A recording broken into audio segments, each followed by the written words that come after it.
The Ukrainian town of Debaltsevo has seen weeks of intense fighting, but it has now fallen to the pro-Russian separatists. That has been condemned by the international community, which says the separatists have now violated the Minsk agreement. Well, the Ukrainian troops started leaving Debaltsevo early on Wednesday. The separatists, though, said they'd actually pushed the Ukrainian troops out of that key town. But before heading to meet those soldiers, Ukraine's president described the withdrawal as having been done in a, quote, planned and peaceful way. Today we have taken new defensive lines, and during my talks with the leaders of the United States of America and the European Union, we demanded a hardline response by the world to the brutal violation of Minsk agreements by Russia, of the ceasefire regime and the beginning of withdrawal of armaments, and we will prepare organised and coordinated actions. Now I'm going to the front line to meet those who left Debaltsevo, and I have a high honour to shake their hands and to thank Ukrainian heroes. So there you go, Petro Poroshenko there really talking up the Ukrainian position. But the fall of Debaltsevo is a big loss for Kiev. Look at it on the map. It is at an intersection of two major highways that link these areas of Luhansk and Donetsk, the separatist territories in the east. Also, it is a rail hub, which is important for delivering coal supplies, so you can see why this is so significant. Well, Paul Brennan has sent us a report from a position about 5 kilometres outside of Debaltsevo. Have a look. We're at a checkpoint about 5 kilometres to the southwest of the town of Debaltsevo, and this is as far as we're being allowed to go.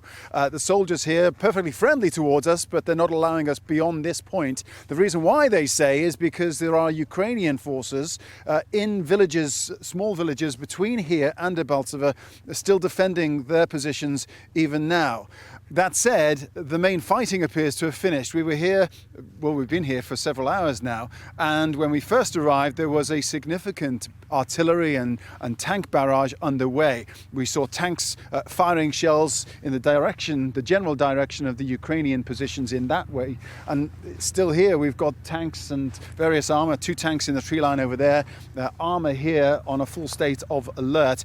They're very much aware that this is a frontline town. As far as the situation inside Debaltsevo goes, well, we're still getting reports, conflicting reports from both sides. The pro-Russians say that they are effectively in total control.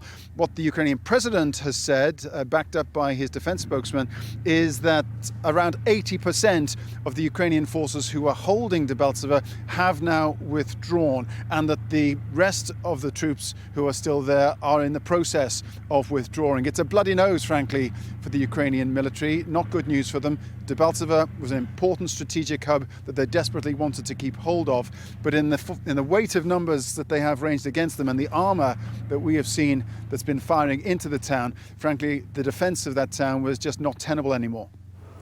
So what happens now? Well, apparently a phone call. We'll talk to Rory Challens in Moscow about that. A conference call between Vladimir Putin, Petro Poroshenko, Angela Merkel and Francois Hollande. Awkward to say the least. Vladimir, well, go ahead, talk to us about it. No, I was going to say that's exactly what's going to happen later on this evening. It's the same people who were talking together in Minsk just last week. I would wager there's going to be one very happy caller on that discussion. That's going to be Vladimir Putin. 3 not so happy ones, the other 3 leaders. Now, the fall of Debaltsevo is exactly what Russia has wanted and exactly what the separatists have been wanting for weeks now. The rebels had it encircled in the run-up to the Minsk negotiations. We know that in those discussions between the 4 leaders, Vladimir Putin had said to Petro Poroshenko, your troops are surrounded. Try whatever you can do, let them go, surrender Debaltsevo to the separatists, and then we'll redraw the peace lines and we can declare a ceasefire.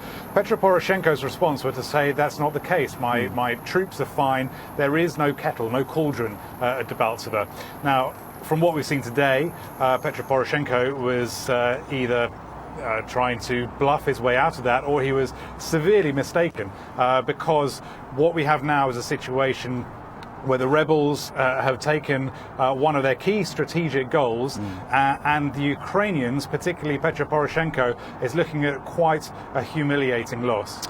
Rory, the Minsk ceasefire, I've used the term, you've used it as well. Should we keep using it anymore? When events like this keep happening, what does it actually mean for this quote-unquote ceasefire?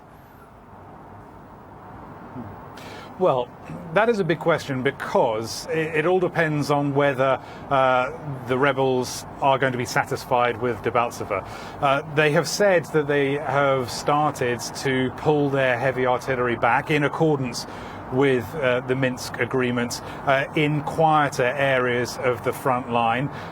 There has been a raising of the Novorossiya flag over Debaltsevo. It is going to have to. We're going to have to wait and see. It remains to be seen whether they're going to keep on pushing for any further grounds, particularly down in the south towards Mariupol, or whether they are now going to do what the Minsk peace accords required both sides to do and withdraw their heavy weaponry and establish a ceasefire so that the proper political settlement can start to take effect. The other thing worth watching out for is what Petro Poroshenko's response is going to be to this, because he had said in the run-up to the Minsk talks, if this produces nothing or if the ceasefire fails, then I'm going to declare martial law across the whole of Ukraine. Okay, Rory Challens with that update from Moscow in the NewsHour. Thank you for that, Rory.